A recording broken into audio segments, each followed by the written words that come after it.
Today, we're in studio with my friend, Josh Wien. He's an awesome guitarist and a singer-songwriter. He's going to play his original song shortly, and then I will step in and interview him on how he wrote that specific song, but also in general how he thinks about chords and lyrics, the anxiety of performing, and to help you understand the craft of songwriting. This is Josh Wien, and this song is called Heading South.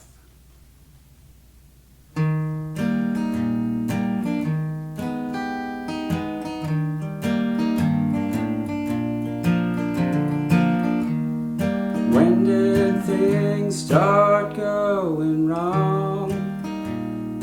Been like this for so long.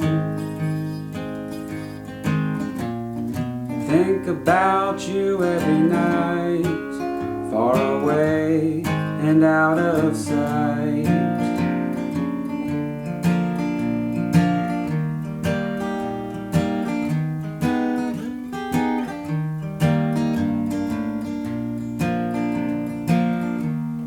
Rolling down I-95 south, searching for an empty house. Abandoned cars and cheap cigars underneath the southern stars.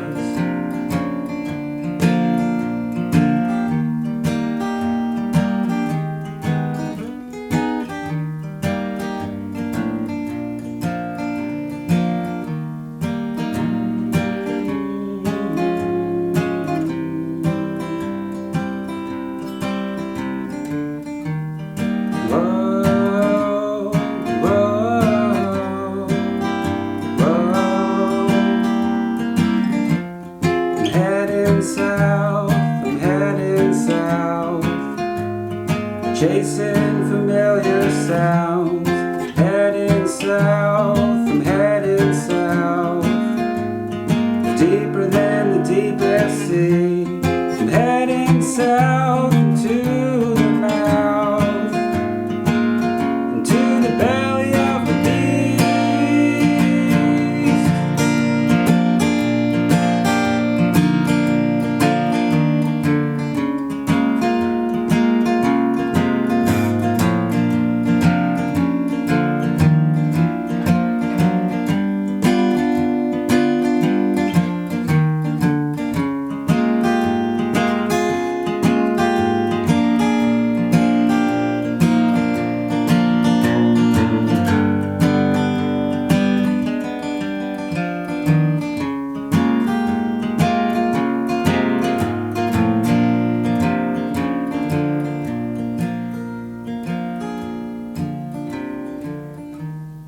When did things start going wrong?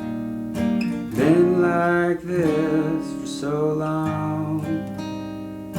Think about you every night, far away and out of sight.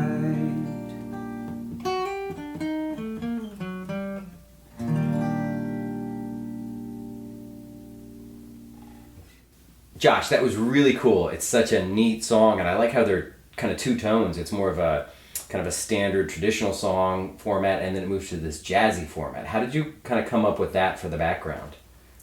Okay, so I started out writing that one as almost like the jazz chords at the end were part of the beginning of the song and the verse. And I was like, do I really want to write a jazz song? I'm not really a jazz guy, but I love the chords, so I decided to kind of make it more of an Americana type sound. And then, but I was missing those jazz chords, so I ended up bringing them back at the end. So I got a little bit of the best of both. Okay, and does that have anything to do with the lyrics you're trying to get across too, or no? The music you chose? I'd say the music is a big part of the telling the story, but I don't know that those particular chords necessarily mattered or the style mattered as much as, we'll get into, I guess, when I'm heading south, descending, chord patterns, that type of thing was kind of where I was thinking, yeah. Okay, no, I love that during the bridge section, where you actually start descending chromatically. Yes. And so is that, stylistically, is that something you always try to do, or how do you think about, I guess, painting with the chords when you're saying a lyric? Yeah, I'd say in general I like to kind of have a moving bass line, so that's pretty normal for me to have a part that's transitioning between chords, and I'm connecting them with a bass line that moves, in between those chords. And so that was a normal thing, but then this theme of the song also heading south, I was like, well, maybe connect the chords going down, further and further. And that made sense, musically, and, the way I like to, to write things as well. Okay. Now, heading south, what does that mean for you? So heading south was originally the idea of, driving south, driving, from north into southern states, but then as you go deeper and deeper south, you're getting, things are getting worse and worse. And I was trying to play off the double meaning of heading south, geographically and emotionally, and that's kind of where it came from. Yeah.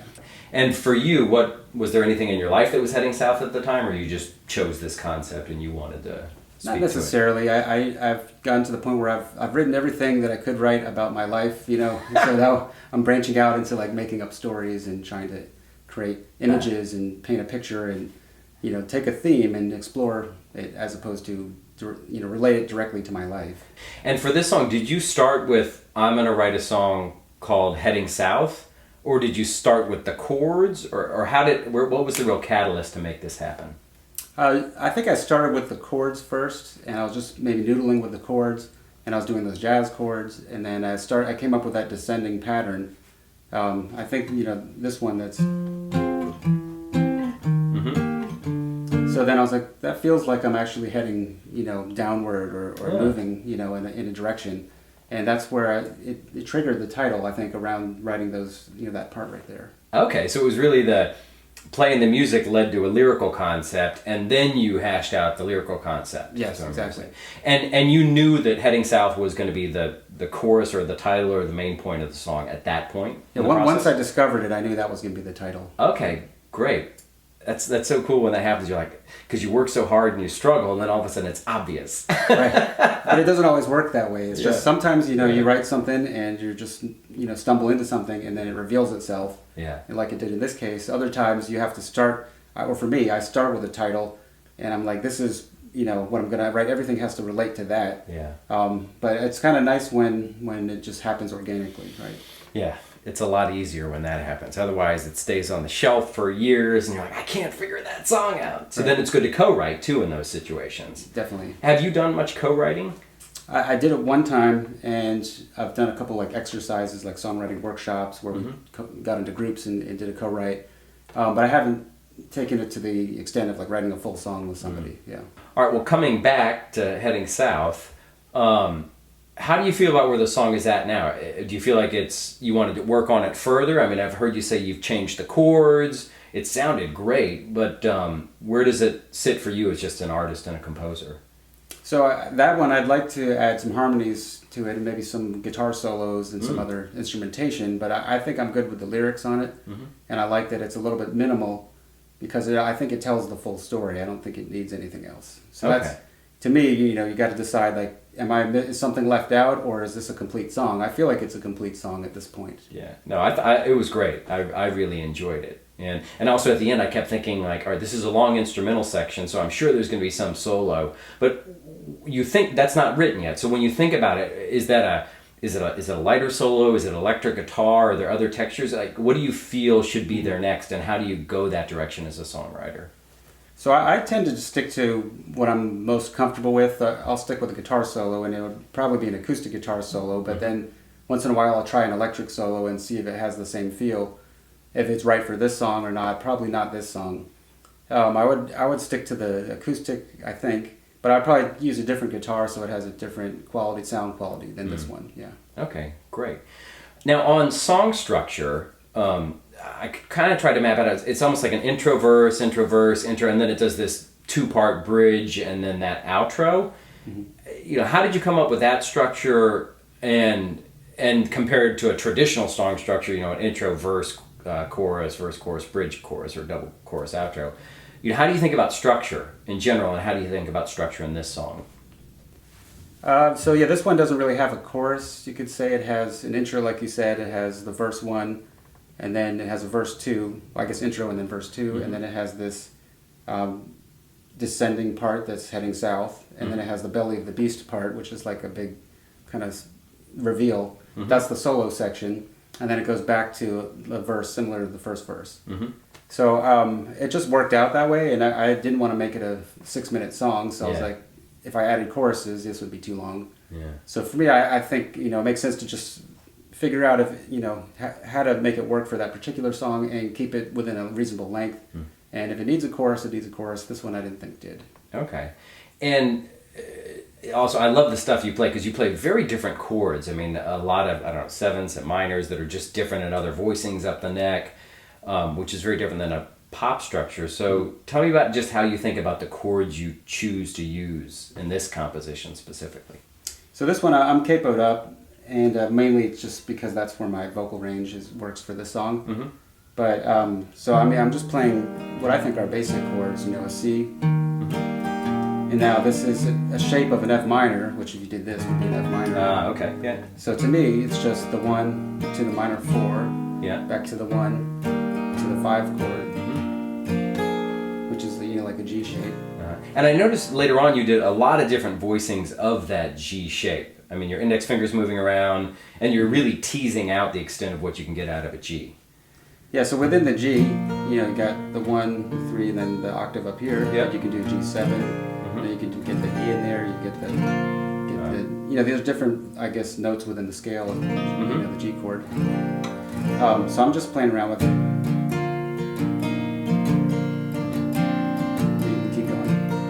And so you're just kind of walking down the scale while you're strumming, effectively? Yeah, exactly. Okay. But to do that, you got to have, you know, the strum, which would be like the middle notes, and then probably the high note would be the melody. Yep. I do that a lot.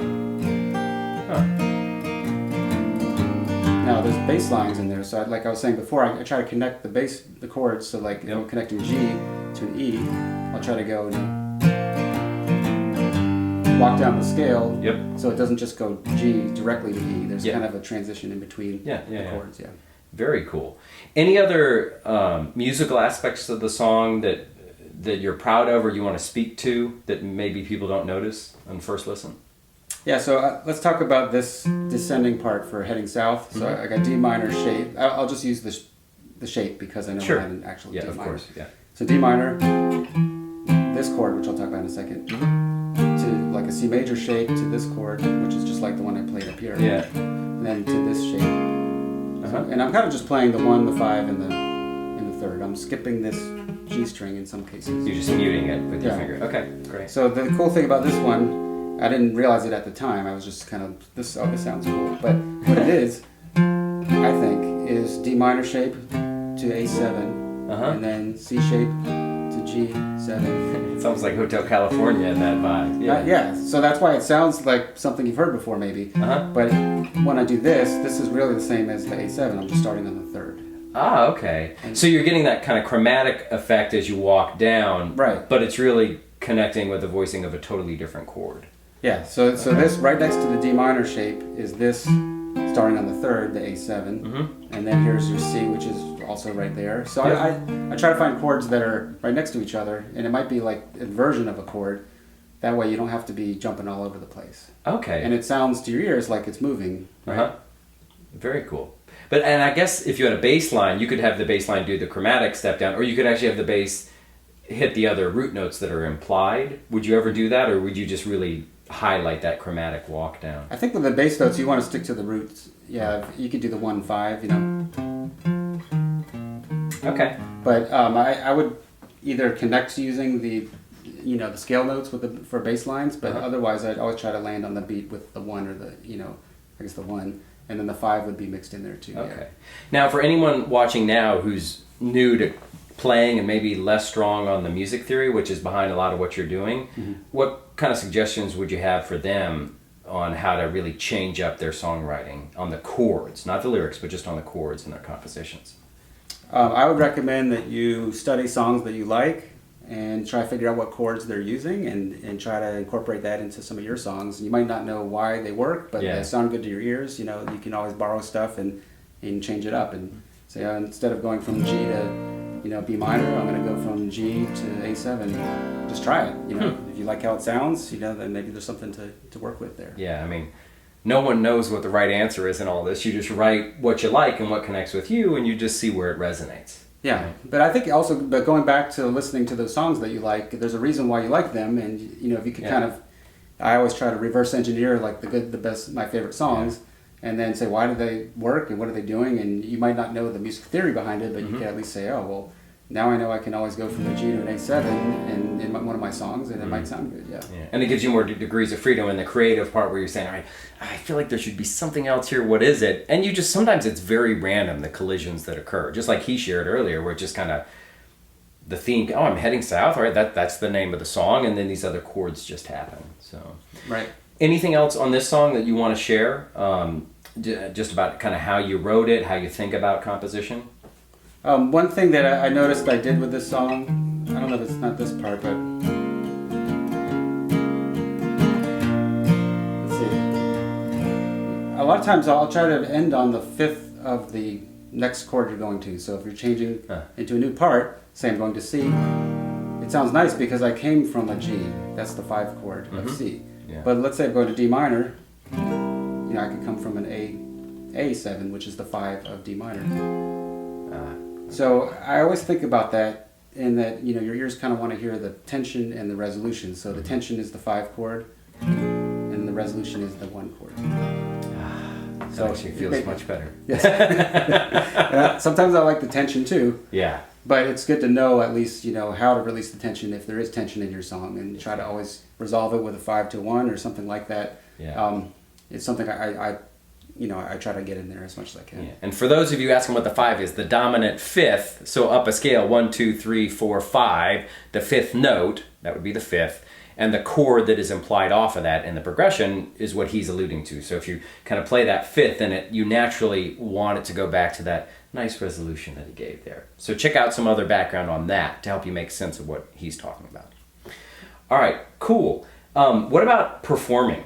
What's it like to perform an original song? It's scary to perform your own song in front of people, yeah. So I'd say it just takes practice, and you gotta, you know, get good at your playing it by yourself first. You know, get good at the guitar part, get good at singing, get good at delivering, you know, the performance, telling the story. And then when you're in front of people, I feel like you've got to almost have the guitar part, at least for me, automatic. So I'm not thinking about what I'm playing. I'm not looking at my hands, because then I'll get thrown off and I'm not going to be able to remember my next line. Yeah. So for me, I'd say, and for a lot of you guys probably too, you know, get the guitar part mastered, then get it almost automatic, and then focus on, you know, singing the lyrics and singing the right, you know, melody in tune, you know, which is a challenge. But then, you know, also one trick I learned is you want to basically visualize what you're singing. This is something I learned recently. So if you're singing about heading south, or you're singing about, you know, anything, going on vacation, to try to picture it in your mind while you're performing it, and then it feels more believable to the audience. Somebody told me this trick recently, and I've been trying it. I was like, you know what, I think that makes sense, because I instead of just staring at off in space or staring at my guitar, like I'm actually thinking about what I'm singing, and it. Yeah, no, it makes it more personal, and also if you're so focused on getting the right word, the word you always mess up, and then you miss the word, then you're totally not where the song is, and you're stuck in the past on the mistake you made. Whereas if you have a vision of where you're going, you may pick some other things that may not be right, but you just got to flow with it in that story. So I think it helps you improvise more too if you happen to make a mistake. Yeah, and which, you know, I don't know, I've probably done that a few times where like I just forgot my line, and then the right word or another word came up and it happened to rhyme. I'm like, oh wow, I was surprised by that. That's right. And they don't know out there.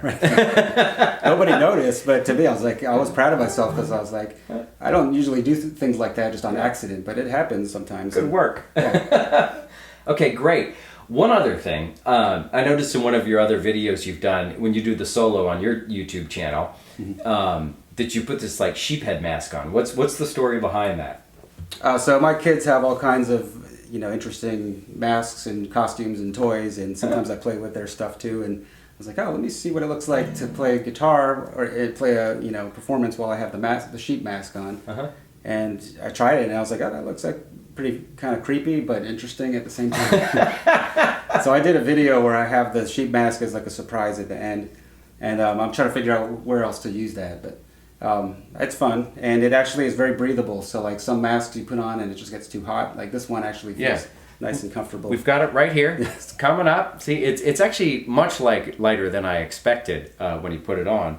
And you can see through the eyes. It has like perforations that you can see through, and it's relatively comfortable, to wear. So yeah. Okay, great. So I mean, we all got our own signature. You got to do something to, well, one, have fun, right? But also work with the environment and be creative. So, all right, cool. Anything else you'd like to share just about songwriting with anyone here who's new to the craft and wants to learn from your experience? I would just reiterate, the music that you like, go back and learn some of those songs and try to figure out, what chords they're playing, how they're handling phrasing and what their lyrics and their melodies are like. And then you could even take one of those songs and learn, use their chords and change the lyrics. And then later go back and change the chords, and then it becomes your own song. I've done that several times. Yeah. To me, like, that's kind of, you cut away a lot of the blank page issues where you're starting with something as opposed to nothing, and then you can make it your own. So that's one tip that I wanted to offer, for you guys out there. Okay, great. Well, thanks for taking the time. This is cool to share stories and also to hear your original work. Like, I really do love the guitar work you do and how much movement is in the music. So, well, thank you so much. Thank you very much. And to all of you, we will part with a rock on. Rock on! Woo! Woo! That's right. Okay, great. It gets a little hot in there too. Whew. Yeah. Hey guys. All right. Okay. I think we're good now. Now that we have the wardrobe check under control, we are here for you. Okay. Okay, what is the thing you like most in life? In life? Yeah. Guitar. Guitar. It's a good answer. Remember that, kids. Okay. No, I don't know if I can see what I'm doing though. That's okay. Just look like you know what you're doing. Okay, gotcha. All right.